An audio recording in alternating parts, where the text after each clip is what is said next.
YouTube, hey, another review, man. I mentioned earlier in a couple of my earlier videos that I was the king of Jordan ones that nobody wanted, and since I put out the shattered backboards, and I think the Gym Reds, I kind of made myself a little bit even the stuff that people find desirable. Hopefully, I'm gonna keep that trend going today. Let's get right into this thing, man.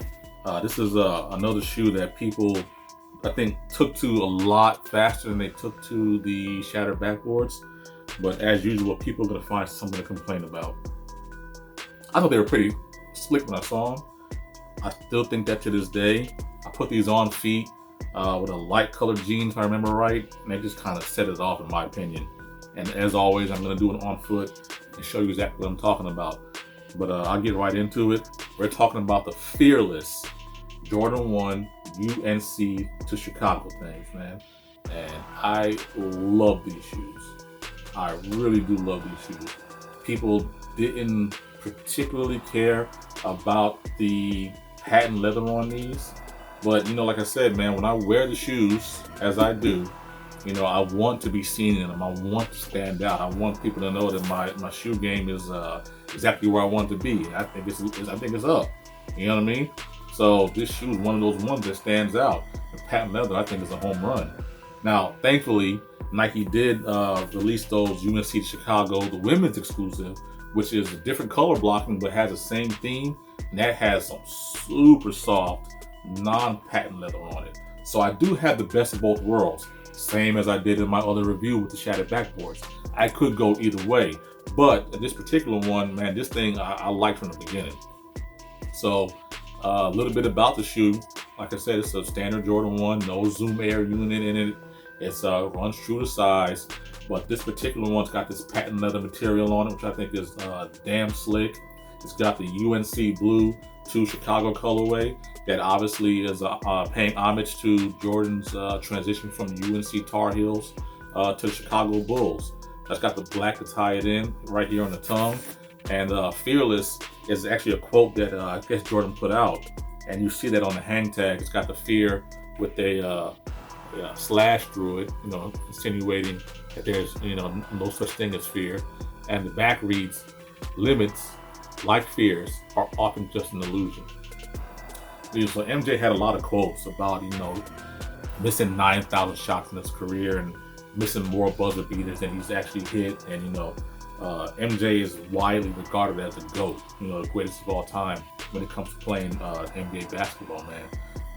And he won pretty decently in college. He won at a high level in the NBA, and his quotables and his essence is kind of put into a shoe like this. You know what I mean? So the Fearless pack actually was a couple of different releases. There were some women's exclusives. There's this one that came out for the men, and when I saw this one debut last November, I had to have this guy. And I actually hit this at Foot Action, I think, in Corona, California, or maybe I was in Ontario when I hit it. But I picked this one up right away. So this one's another one, my boy Jordan Brand comes through with the different lace swaps. And they actually gave you a lot of different options for this particular one. I think there's a red lace with it, which is somewhere in one of these guys. And I can't remember if there was a white lace with it that came also. That's also somewhere in one of these guys. But what I ended up doing was going with the black because I thought it was simple. I thought the red would have been too dominant, or the baby blue or the Tar Heel blue would have been too dominant if I placed it up with that. The white would have been just a little bit too plain. So the black, I think, gives a little bit of that classic. If you cut out the UNC part, it's got that OG Chicago feel, which God, if I ever get my hand on a pair of those. But you can look and just see, that's just super fire to me, man. That black lace with that Chicago red goes crazy on feet. And consequently, the UNC colorway with that black lace, best of both worlds with that thing, man. Yeah, so I think this thing is just super dope, man. I mean, I really can't see how you can't not like this shoe. I love it. And one cool thing I saw, our Uncle Shannon Sharp, man, this guy actually threw a yellow lace in here, which I didn't know would work. And I tried to find that picture. It's been so long since he's done it. I don't know if I'm going to be able to dig it up.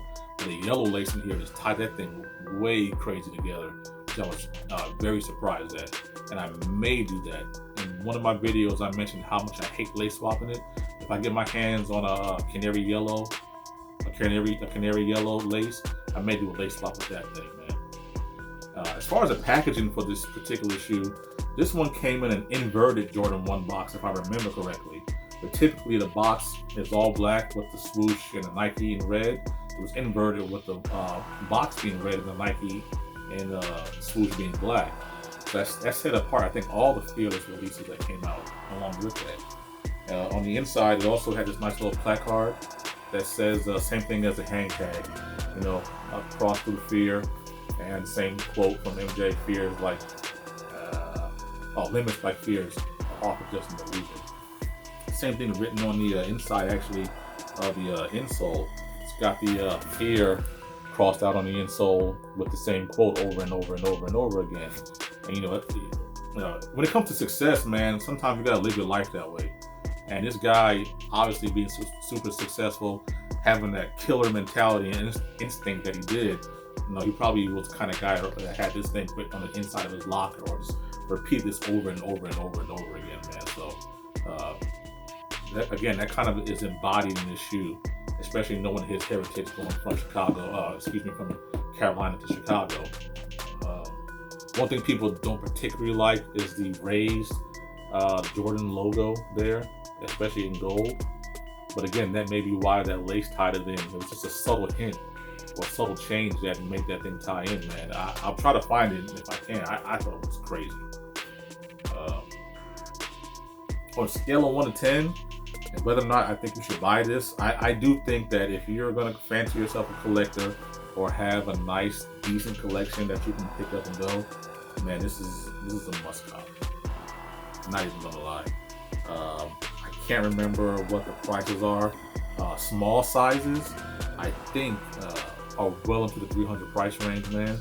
You know, I learned a lot, and I think as time goes on, we'll figure out together that the Asian markets just love the Jordan brand, especially the Jordan 1. And anything like size 7, 8, and 9, man, they go for crazy prices.